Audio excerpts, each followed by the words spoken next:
결혼합시다. 반반합시다. 이 이야기를 하기에 벌써 시간이 2년이 지났습니다. 저는 그녀를 사랑했습니다. 2년 전 촛불이 은은하게 타오르는 테이블에서 준혁과 세린이 마주 앉아 있다. 둘 다 정장 차림으로 세련된 모습이다.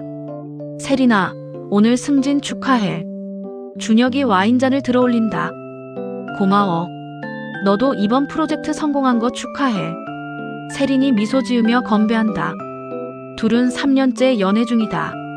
준혁은 대기업에서 승승장구하고 있고 세린은 로펌에서 파트너 변호사를 꿈꾸고 있다.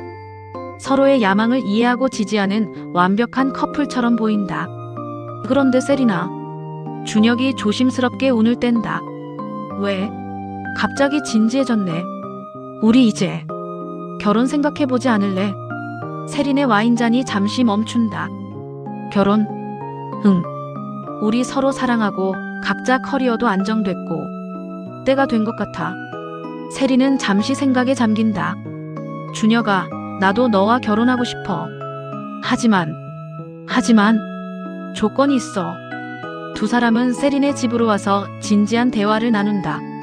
무슨 조건? 준혁이 궁금해한다. 반반하자. 반반? 모든 걸 반반.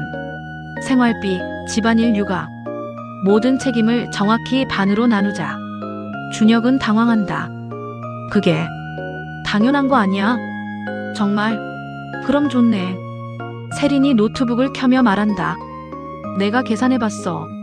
세린은 정교하게 작성된 스프레드시트를 보여준다. 주거비, 식비, 관리비, 보험료. 모든 생활비를 정확히 반반. 그리고 집안일도 요일별로 나누고 나중에 아이가 생기면 육아도 시간 단위로 나누자. 시간 단위로? 응. 밤에 애 우는 것도 하루 걸러 하나씩. 아픈 때 병원 데려가는 것도 번갈아 가면서. 내가 야근하면 내가 돌보고 내가 출장 가면 내가 돌보고. 준혁은 점점 부담스러워한다. 세린아, 그렇게 계산적으로 할 필요가 있을까? 계산적? 이게 공평한 거야. 나도 커리어가 있고 너만큼 중요한 일을 하고 있어. 준혁은 친구 태우에게 고민을 털어놓는다. 형, 세린이가 모든 걸 반반하자고 해요. 반반? 그게 뭔데? 준혁이 세린의 제안을 자세히 설명한다. 와, 진짜 변호사답네. 계약서 쓰듯이 하는구나. 어떻게 생각해요? 솔직히 말하면 좀 부담스럽긴 하네. 결혼이 비즈니스 파트너십은 아니잖아. 그렇죠. 사랑하는 사이에 그렇게까지. 하지만 세린이 입장도 이해는 가. 요즘 여자들 커리어 포기하기 싫어하잖아. 한편 세린도 동료 유진과 대화한다. 언니, 준혁이가 뭐라고 하던데요? 별로 좋아하지 않는 것 같아. 당연하다는 말은 했지만 표정이. 언니가 너무 확실하게 선 긋는 거 아니에요?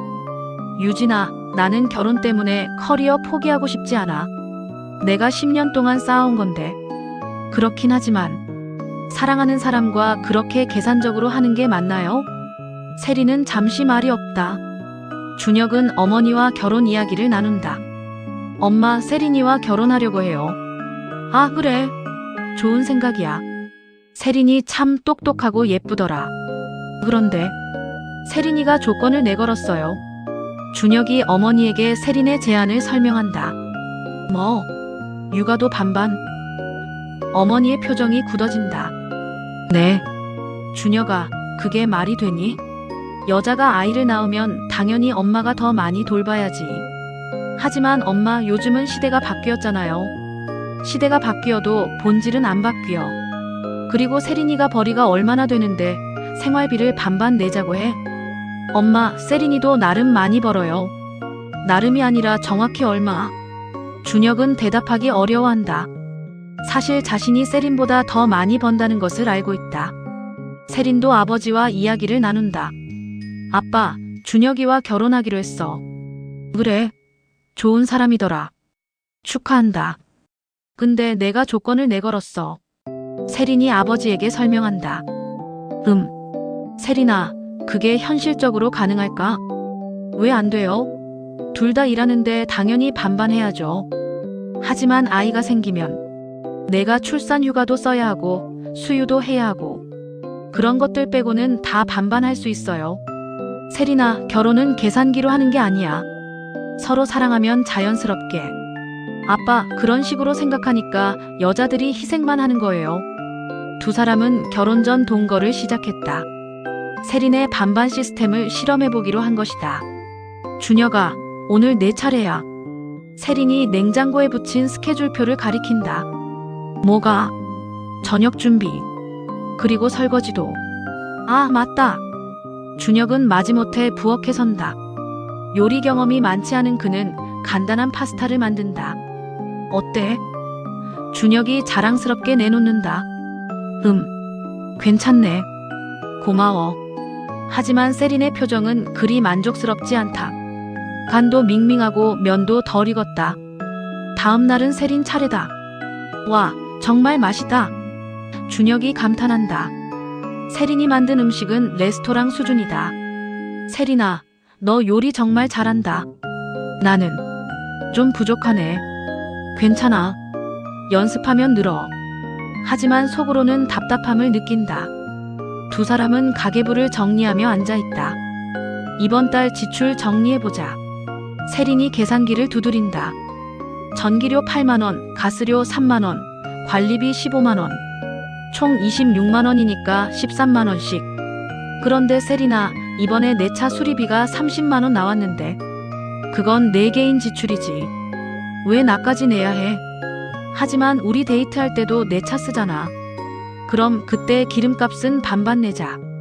준혁은 점점 답답함을 느낀다. 세린아, 이렇게 하나하나 계산하면서 살면 피곤하지 않아?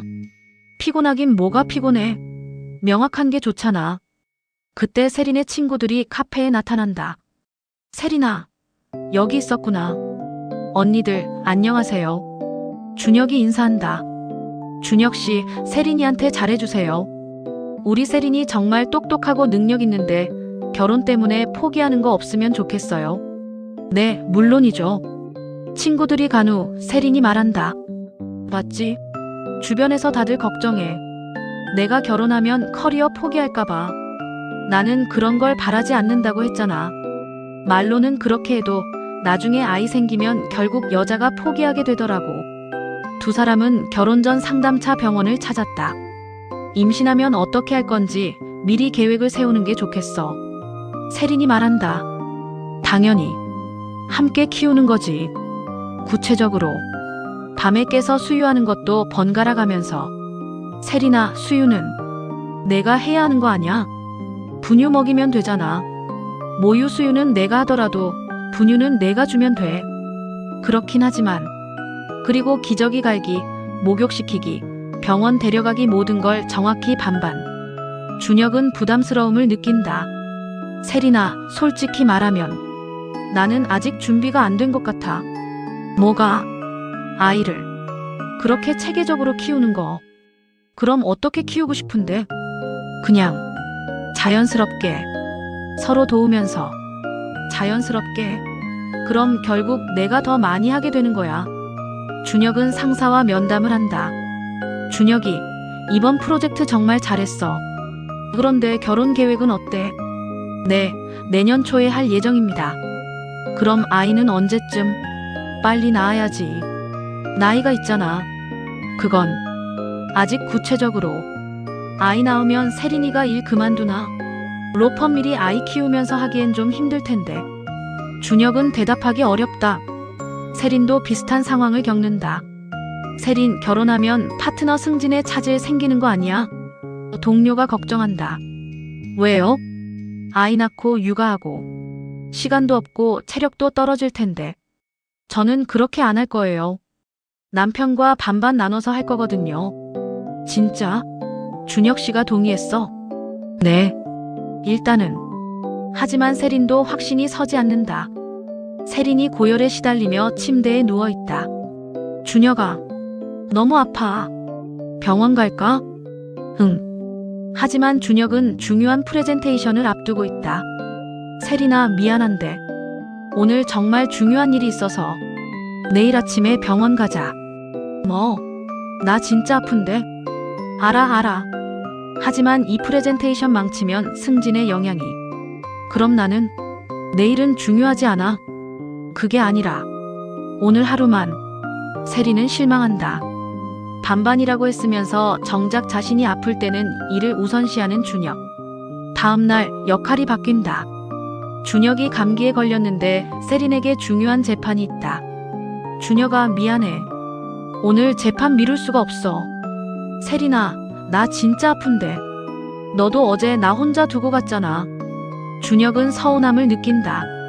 준혁의 어머니가 세린에게 조심스럽게 말한다. 세린아, 결혼하면 아무래도 내가 좀 더 집안일을 해야 하지 않겠니?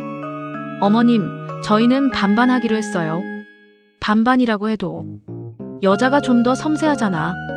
섬세함과는 관계없이 시간과 노력을 공평하게 나누려고요. 어머니의 표정이 좋지 않다. 세린아, 그런 식으로 계산하면서 살면 정이 안 서지 않을까? 세린의 어머니도 걱정한다. 세린아, 준혁이가 그런 걸 다 받아들일까? 왜 못 받아들여요? 남자들이 말로는 그렇다고 해도 실제로는. 엄마, 준혁이는 달라요. 달라. 세린아, 엄마가 봤을 때는 준혁이도 평범한 남자야. 나중에 아이 생기고 하면 생각이 바뀔 거야. 두 사람은 1년간의 실험 생활을 정리하는 자리를 가진다. 어때? 지난 1년 동안. 준혁이 묻는다. 솔직히 생각보다 어려웠어. 세린이 인정한다. 나도 모든 걸 계산하면서 사니까 마음이 편하지 않더라. 그럼 어떻게 할까? 준혁이 진솔하게 말한다. 세린아, 나는 너와 결혼하고 싶어. 정말 사랑해. 하지만 이렇게 모든 걸 반반 나누면서 사는 건 힘들 것 같아. 왜? 때로는 내가 더 많이 하고 싶을 때도 있고, 때로는 내가 더 많이 해줬으면 할 때도 있어. 그게 자연스러운 거 아닐까? 세린도 솔직하게 답한다. 나도 좀 피곤했어. 하지만 준혁아, 내가 그런 조건을 단 이유를 알아줘. 나는 결혼 때문에 내 꿈을 포기하고 싶지 않아. 나도 내가 꿈을 포기하길 바라지 않아. 하지만 이렇게 계약서처럼 사는 건. 두 사람은 침묵에 빠진다. 두 사람은 마지막 대화를 나눈다. 준혁아, 우리 안 맞는 것 같아. 왜? 우리가 원하는 결혼 생활이 너무 달라. 세린아, 사랑이면 극복할 수 있지 않을까? 사랑만으로는 안 돼. 가치관이 달라도 너무 달라. 준혁도 인정한다. 그래. 나도 솔직히 말하면 내가 원하는 방식은 나에게는 부담스러워. 그리고 나한테는 내가 원하는 방식이 불공평하게 느껴져. 그럼 우리는 헤어져야 하나? 그게 좋을 것 같아. 두 사람은 눈물을 흘린다. 준혁아, 미안해. 내가 너무 고집세웠나? 아니야. 내 잘못이 아니야. 나도 좀 더 이해하려고 노력했어야 했는데. 우리 정말 사랑했는데. 지금도 사랑해. 하지만 함께 살기에는. 준혁은 회사 후배와 소개팅을 한다. 상대방은 전통적인 가치관을 가진 여성이다. 저는 결혼하면 가정에 충실하고 싶어요. 그녀가 말한다. 그래요? 일은 안 하실 거예요? 결혼 전까지만 하고 아이 낳으면 그만둘 생각이에요. 준혁은 편안함을 느끼지만 한편으로는 세린이 생각난다. 세린도 적극적인 남성과 미팅을 한다. 저는 집안일도 잘하고 육아도 좋아해요. 그가 말한다. 정말요? 밤에 애 우는 것도 번갈아 가면서 할 수 있어요? 당연하죠. 저도 아이 갖고 싶거든요. 세린은 만족스럽지만 준혁과의 추억이 떠올라 마음이 복잡하다. 두 사람이 우연히 만난다. 세린아, 준혁아, 오랜만이야. 잘 지내? 응. 너도. 어색한 침묵이 흐른다. 세린아, 그때 일 생각하면 우리가 너무 극단적으로 생각했던 것 같아. 나도 그런 생각 해봤어. 너무 완벽하게 반반하려고 했나 싶어. 하지만 우리 가치관이 정말 달랐잖아. 맞아. 나는 지금도 공평한 결혼 생활을 원해. 나도 이해해. 하지만 나는 좀 더 자연스러운 걸 원했어. 두 사람은 쓴웃음을 짓는다. 준혁은 혼자 앉아 생각한다. 세린이는 틀리지 않았어. 여자들이 결혼하면서 포기하는 게 너무 많으니까. 하지만 나도 내 방식이 틀렸던 건 아니야. 세린도 혼자 생각에 잠긴다. 준혁이 말도 맞아. 모든 걸 계산하면서 살면 정말 사랑하는 느낌이 안 들어. 하지만 그렇다고 내가 일방적으로 희생할 수는 없어. 두 사람은 다시 만나기로 한다. 준혁아, 마지막으로 할 말이 있어. 나도, 우리 서로 사랑했지만 사랑의 표현 방식이 달랐던 것 같아. 맞아. 나는 자연스럽게 베풀고 받는 게 사랑이라고 생각했고, 너는 공평하게 나누는 게 존중이라고 생각했고, 둘 다 틀리지 않았어. 그냥 안 맞았던 거야. 준혁이 고개를 끄덕인다. 세린아, 내가 원하는 그런 남자를 만났으면 좋겠어. 정말로. 너도 내가 원하는 방식으로 사랑할 수 있는 사람을. 그래도 후회는 없어. 너와 사랑했던 시간들. 나도. 준혁아, 고마웠어. 두 사람은 마지막으로 포옹한다.